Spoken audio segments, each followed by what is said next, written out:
Hello friends, welcome back to my YouTube channel माने पिंटू। बर्तमान ready हो गलुणी। देखु से लोक रेडी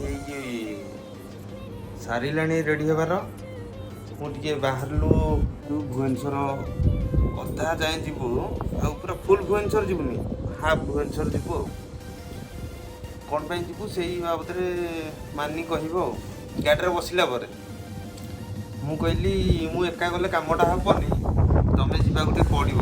ସେ କହିଲେ ମୋ ପାଖରେ କ'ଣ କାମ ଗୋଟେ ତମର ଅଛି ଲୁଚିକି। ମୁଁ କହିଲି ହଁ ଅଛି ଯେ ତମେ ଗଲା ପରେ ଜାଣିପାରିବ ନା। କଥା ହେଲା ସେ ଆମେ ଯାଉଛୁ ଆଜି ପୁଣି ଟିକେ ବୁଲାବୁଲି କରିବା ପାଇଁ। ନାଇଁ ଆକ୍ଚୁଆଲି ବୁଲାବୁଲି କରିବା ପାଇଁ ନାଇଁ, ଆମେ ଯାଉଛୁ ଗୋଟେ କାମରେ। ସେ ପ୍ରତାପ ନଗରୀ ପାଖରେ ହେଇଛୁ NH16 ଶୋରୁମ୍କୁ, ଯେଉଁଟାକି ଆଙ୍କ ଫ୍ରେଣ୍ଡଙ୍କର। ଦେଖିବାକୁ ଗୋଟେ ଗାଡ଼ିଟେ, ଫୋର୍ ହ୍ୱିଲରଟେ। ନା ନା ନା ନା ଆମେ କିଣିବୁନୁ। ଯଦି କିଏ ଭାବୁଛୁ ଆମେ କିଣୁଛୁ ଗାଡ଼ି, ନାହିଁ। ପୁତୁରା ଜଣେ କିଣିବ ଗାଡ଼ି, ସିଏ ଆସୁଛି ଦେଖିବାକୁ ତ ତା ପାଇଁ ଆମେ ଯାଉଛୁ ଦେଖିଦେବା ପାଇଁ ଗାଡ଼ି। ଦେଖିବା କେଉଁ ଗାଡ଼ି ଚଏସ୍ ହେଉଛି କାହାର।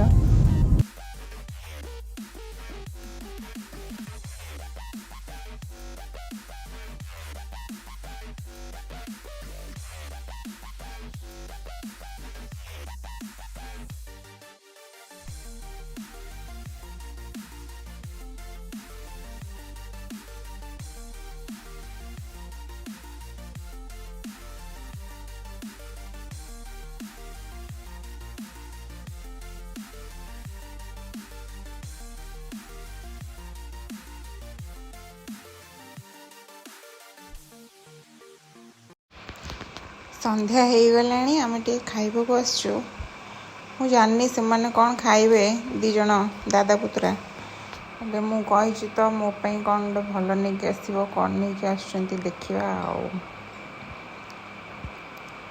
ୟେସ୍, ମୋ ପାଇଁ ମୋମୋ ଅଣା ହେଇଛି। ତାର ବି ଆଜି ମୁଣ୍ଡ ଟିକେ ବିନ୍ଧା ହେଉଛି, ଯେଉଁଟାକି ସେଥିପାଇଁ ତା ମୁହଁ ଟିକେ ଶୁଖି ଯାଇଛି, ମୁଣ୍ଡ ବିନ୍ଧି ହେଉଛି। ସବୁ ହେଲା, ମୁଁ ଘରକୁ ଗଲାବେଳେ ତାର ବି ମୁଣ୍ଡ ଟିକେ ଚିପିଦେବି। ଆଉ କ'ଣ ମାରିବ ମୁଣ୍ଡରେ ନା ମେଡ଼ିସିନ?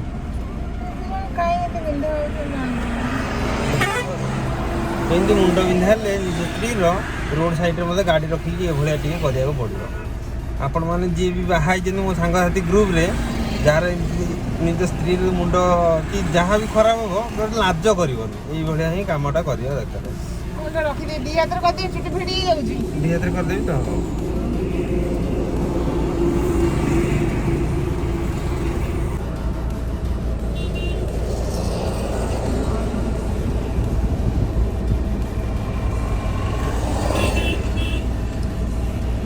ଆଜି ମାନି କ'ଣ କରୁଥିଲା କହିଲା ନା ମୁଁ ଯିବିନି। ମୁଁ କହିଲି ଯିବନି କ'ଣ? ମୁଁ କହିଲି ଚାଲ ମୁଁ ଏକା ହେଇଯିବି, ନହେଲେ ଅବାଗିଆ ଲାଗିବ ବୋଲି କହିଲି। ସେଠି ନେଇକି ଆସିଥିଲି।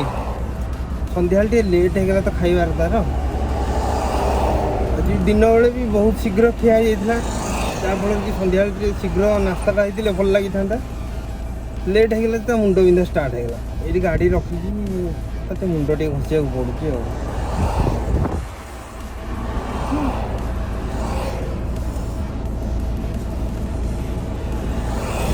ପଛପଟେ ଟିକେ କରିଦେବି।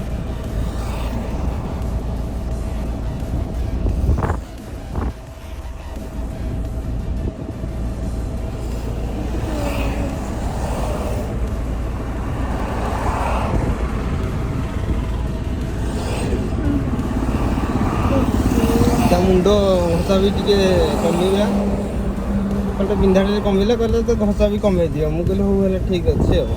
ଭଲ ଲାଗିଲା। ତାହେଲେ ବାହାରିବେ ନା କ'ଣ କହୁଛନ୍ତି? କି ପସନ୍ଦ ଆସିଲା, ହେଲେ ଆଉ 2-3 ଦିନ ଭିତରେ ଆଉ ଟିକେ ଭଲ ଗାଡ଼ି ଆସିବ ବୋଲି କହିବାରୁ ମୁଁ କହିଲି ହଉ ହେଲା, ଠିକ୍ ଅଛି, ଆସିକି ସେଇ ଗାଡ଼ି ହିଁ ଦେଖିବା ବୋଲି କହିକି ଏଇଠୁ ଆସିଲି ଆଉ।